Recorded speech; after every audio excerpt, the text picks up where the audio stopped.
També dins de l'àmbit econòmic, per dir que la matriculació de vehicles ha tornat a caure per segon mes consecutiu a Sabadell. Al febrer es van vendre 9 cotxes menys que el mes de gener anterior. El descens suposa un 2,3% menys respecte al 2007, ja que es va passar de 472 turismes matriculats a 461. Canviant de tema, la Conselleria d'Interior ha regulat per primer cop l'ús d'armes i estris que podran utilitzar els Mossos d'Esquadra. Aquesta normativa estableix, entre d'altres, que els agents no podran utilitzar cap estri que no el subministri el cos i que l'equipació bàsica la formen la pistola, la porra i les manilles. Interior exclou l'ús del polèmic cubotant i les pistoles elèctriques. El mes de maig passat, un mosso d'esquadra va resultar ferit després de fer servir un punxó, una arma que es coneix popularment com a cubotant, per dissoldre una manifestació. Aquest fet va obrir un debat sobre l'ús de determinades armes en actuacions policials. 8 mesos després, Interior ha prohibit el cubotant i també les pistoles elèctriques, entre elles les Taser. A partir d'ara, els Mossos d'Esquadra només podran utilitzar les armes de foc quan hi hagi amenaça per la vida dels agents o d'altres persones. La normativa especifica que l'equipació bàsica dels agents estarà formada per la pistola, la porra i les manilles. En aquest sentit, només les unitats especialitzades podran recórrer a l'esprai de defensa i les porres elèctriques. Les dues instruccions, que van entrar en vigor ahir, deixen clar que si un agent utilitza altres objectes que no hagin estat distribuïts per Interior, la Conselleria pot obrir un expedient disciplinari a l'implicat.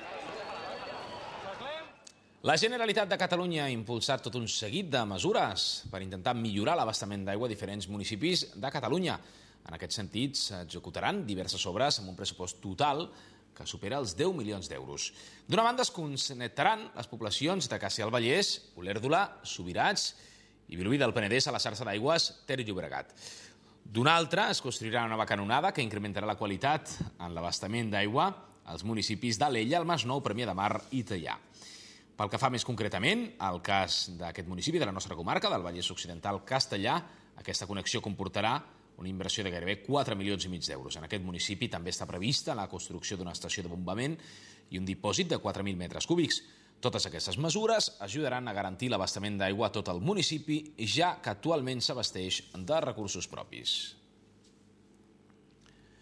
El gasoil és més car que la benzina des d'ahir. A la majoria de les benzineres espanyoles ja supera l'euro amb 14 cèntims. Fins ara un dels avantatges dels vehicles dièsel era que el gasoil sortia més econòmic que la benzina, fet que ha provocat l'augment de vendes d'aquests vehicles durant els últims anys. Així, aquesta pujada de preu afectarà sobretot una part important dels conductors, però també el sector del transport que majoritàriament utilitza aquest tipus de combustible. Des d'ahir el gasoil és més car que la gasolina a la majoria d'estacions de servei espanyoles i supera de mitjana 1,14 euros al litro. Això afectarà sobretot el sector del transport, on la majoria de flotes de vehicles són dièsel, però també una gran part dels conductors, ja que les vendes de turismes que fan servir aquest combustible han augmentat espectacularment en els últims anys. 7 de cada 10 vehicles nous que es compren funcionen amb gasoil.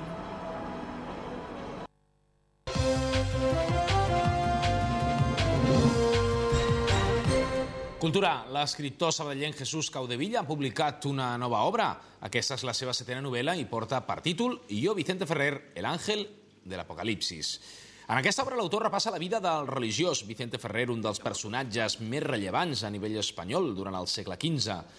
L'autor està molt vinculat a la seva ciutat natal, a Sabadell, i d'una manera o una altra sempre intenta que aparegui les seves obres.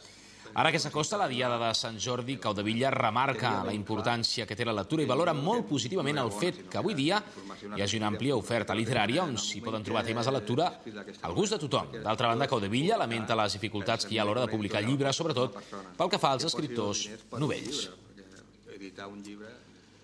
I en aquesta obra, en Jesús Caudevilla descobreix al públic la vida d'en Vicente Ferrer, que tot i ser molt popular, l'autor considera que és un gran desconegut. En aquest sentit, el novel·lista desmenteix alguns dels mites o els miracles que s'atribueixen a aquest personatge. En el moment que he escrit aquesta novel·la, en el moment que jo he detallat, com en novel·la, he detallat la vida de Vicent Ferrer.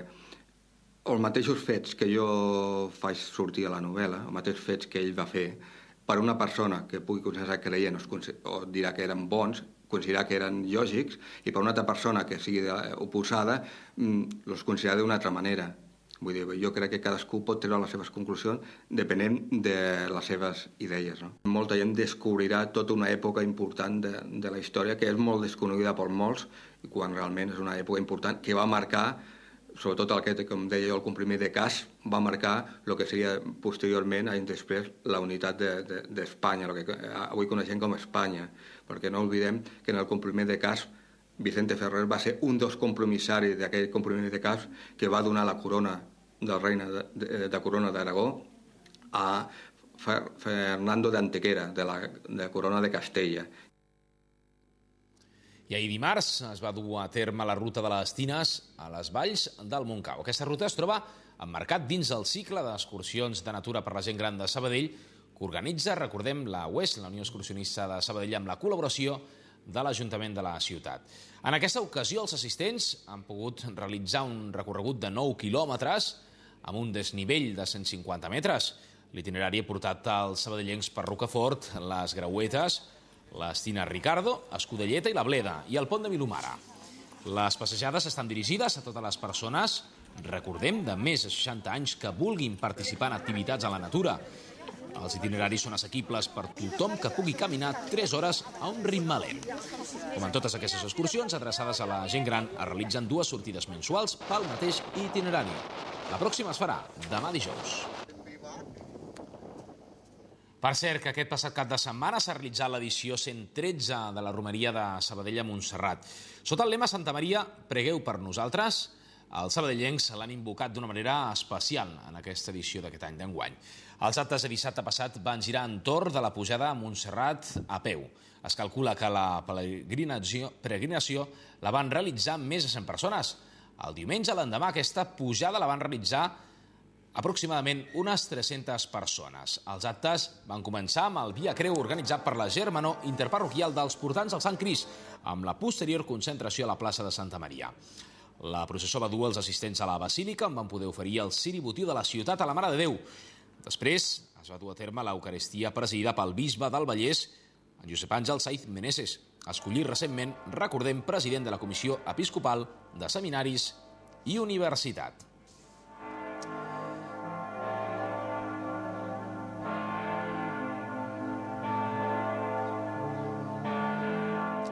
Per cert, que l'abadia de Montserrat es troba de dol aquesta matinada. Ha mort l'abat emèrit en Cassià Maria Just. Recordem que aquest religiós va estar al capdavant de l'abadia dels anys 1966 al 1989 i va destacar pel seu caràcter dialogant i obert. Va viure anys complicats durant el franquisme i es va caracteritzar per una defensa aferrissada dels drets humans. Cassià Maria Just va ser molt crític amb el discurs oficial de l'Església, ja que creia que estava encotillada i que aquesta havia de canviar. La capella ardent, que s'ha obert avui, també ho estarà demà divendres al matí, recordem, serà l'enterrament a Montserrat. Cassià Maria Just va ser monjo benedictí de Montserrat durant 64 anys. Amb només 13 anys va entrar a formar part de l'Escolania i posteriorment hi va tornar ja com a monjo. Es va convertir en abat del monestir quan el seu predecessor, Aureli Maria Escarrer, es va haver d'exiliar durant el franquisme. Va estar en el càrrec durant 23 anys, fins al 1989. Durant la seva etapa al capdavant de Montserrat es va caracteritzar per la defensa dels drets humans i de la catalanitat. El 1970, Cassià Maria Just va intervenir davant del règim franquista perquè no es prenguessin represàlies contra els participants de la tancada de Montserrat. També va participar en l'aplicació del Concili Vaticà II i es va mostrar crític amb la rigidesa moral de l'Església. La vessant social de Cassià Maria Just també està present en la seva trajectòria. Va crear la seva pròpia fundació per a la integració sociolaboral dels discapacitats. Era considerat una persona oberta i dialogant i el 1991 va rebre la Creu de Sant Jordi.